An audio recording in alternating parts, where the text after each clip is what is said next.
धन धन सतगुरु तेरा ही आसरा। आज हम महर्षि पतंजलि के सबसे प्रमुख ग्रंथ योग दर्शन के बारे में बात करेंगे। महर्षि पतंजलि ने बड़ी खूबसूरती से योग के बारे में लिखा है और ये समझाने की कोशिश की है कि अगर हम समर्थ सतगुरु की शरण पाकर उनके बताए हुए रास्ते पे चलते हुए और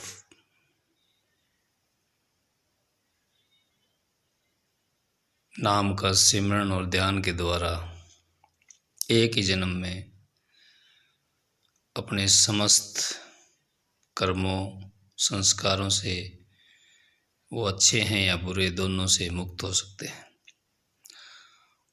और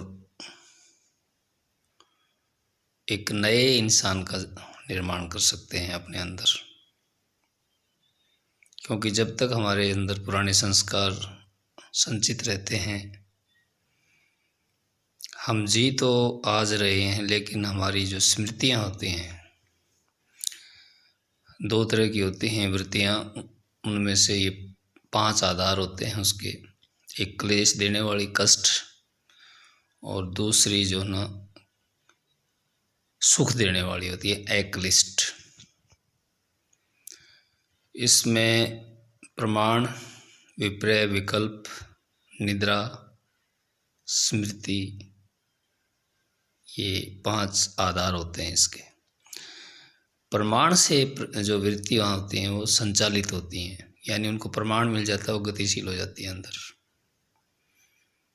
हमें पता ही नहीं चलता है कि हम क्यों ऐसा सोच रहे हैं, लेकिन हमारे को कोई ऐसा प्रमाण मिला है इन सूक्ष्म इंद्रियों द्वारा, ज्ञान इंद्रियों के विषय कहीं टकराए हैं और वहाँ से उन्होंने इस प्रमाण को लिया और अंदर वो गतिशीलता प्राप्त हो गई और उस गति के कारण हमें सुख या दुख की अनुभूति होती है। ये महर्षि पतंजलि महाराज कह रहे हैं। दूसरा होता स्मृति। स्मृतियाँ जो है प्रमाण मिलते ही बताया, वो स्मृति के अंदर से ऑटोमेटिकली वो चीज़ें बाहर आ जाती हैं। ये चिप बताते हैं ना, बार बार हम बोलते हैं हमारे अंदर चिप लगी हुई है जिसका डाटा अनलिमिटेड है, वो स्मृति के कारण ही कहा जाता है।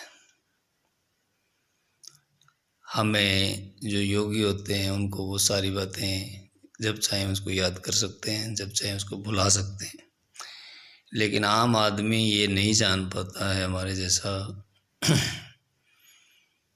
कि मैं खुद अपना जीवन जी रहा हूँ या कोई मुझे संचालित कर रहा है।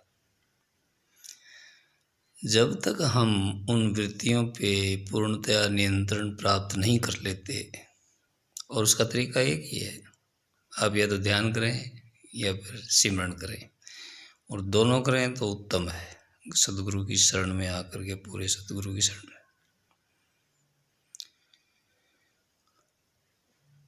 यही एक आधार है जो दोनों ही चीज़ों को साफ कर सकता है, न बुरी और न अच्छी।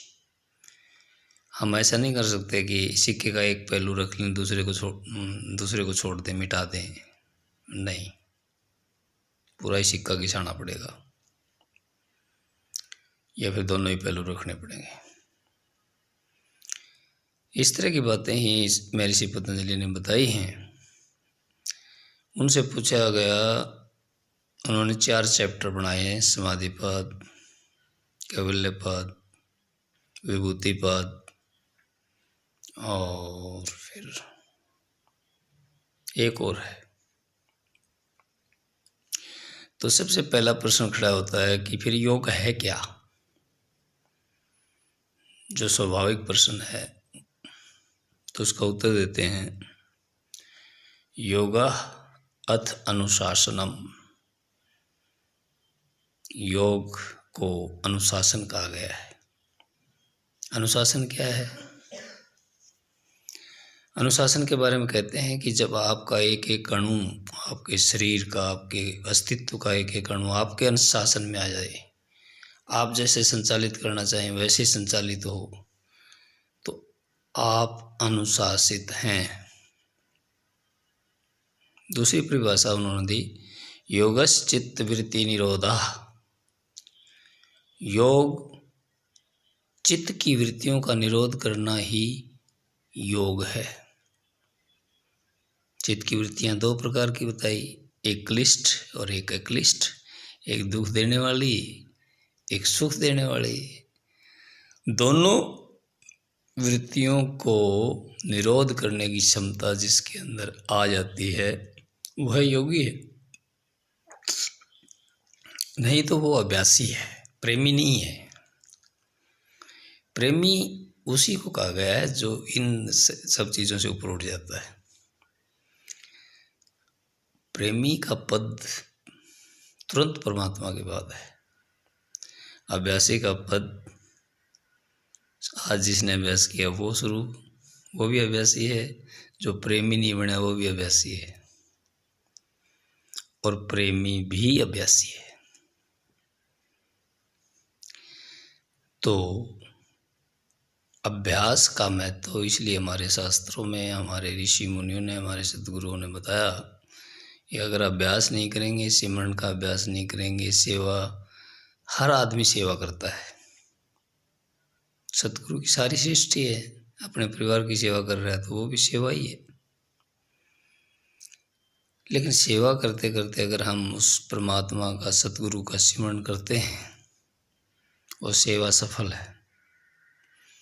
सतगुरु की सेवा सफल है, जो कोई करे चित लाए। चित्त वही सुरता, जो अपनी सूरत को उस सतगुरु की याद में लगाते हुए सेवा करता है, वही सेवा सफल है। धन धन सतगुरु तेरा ही आसरा।